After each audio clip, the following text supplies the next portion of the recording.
हालांकि बाबूजी एक कंट्रोवर्सी ये भी थी कि जब कृष्ण का जो लड़का था उसको भी एक साधु से श्राप मिला और उसकी द्वारका डूबने का कारण भी उनका लड़का बना, लेकिन कृष्ण ने उनके कर्म नहीं बदले या उनके वंश का भी विनाश हुआ, वो उन्होंने हस्तक्षेप नहीं किया। खैर ये तो काफी पुरानी बात हो गई। ये बहुत इंपॉर्टेंट बात है जी। भगवान जो कृष्ण थे जी वो साधारण नहीं थे, वो ऑलमाइटी अथॉरिटी के अवतार जी। तो उन्होंने खुद ने चाहा कि मेरे कुल का विनाश है जी, इसलिए वो एक साधु खुद निमित्त बनाया उसने।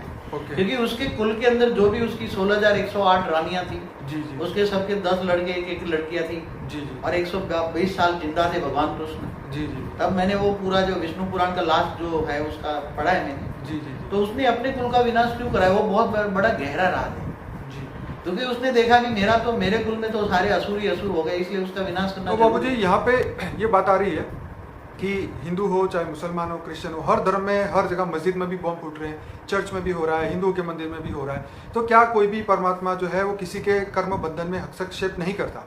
ये क्लियर है। मैं एक बात आपको एक हिस्ट्री में ले जाता हूँ। धर्म के नाम पर कितनी लड़ाई हुई पहले जी।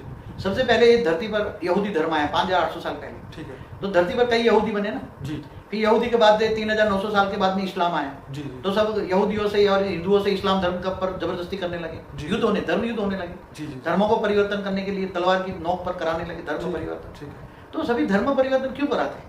बाद में क्रिश्चियन आए तो क्रिश्चियनों ने भी यहूदियों को मार मार कर धर्म परिवर्तन कराया जी। फिर बाद में मोहम्मद आए तो मुसलमानों ने भी धर्म परिवर्तन कराया, औरंगजेब है देख लो जी। औरंगजेब ने तलवार की नोक पर बहुत लोगों को कराया। तो ये क्यों हो रहा है धरती पर ये धर्म परिवर्तन क्यों होता है? तो क्या भगवान इसको नहीं रोक सकता? जी। ऊपर वाला मालिक है जी। इस ब्रह्मांड का जो मालिक है शिव है जिसको मानते हैं जी। पर ब्रह्म परमेश्वर भी कहते हैं शिव को जी। तो क्या ये धरती पर जो आज अनाचार हो रहा है, इतने धर्म हो गए हैं, इतने धर्म के नाम पर अधर्म हो रहा है जी, तो ये नहीं रोक सकते? छोटी सी बात नहीं, बहुत बड़ी कहानी है जी। थियरी ऑफ कर्म क्यों नहीं होता?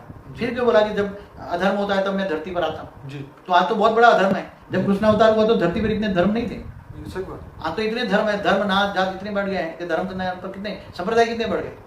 तो ये क्यों हो रहा है? इसलिए भगवान कृष्ण ने गीता में कहा है, पहले तो भगवान कृष्ण की थियरी समझना पड़ेगा। बाबू जी यहाँ पे हमारा क्वेश्चन ये था कि तो यही कह रहा हूँ, तुम्हारा क्वेश्चन थियरी जो थी, कर्म की थियरी श्रेष्ठ है या ये सब वार त्योहार?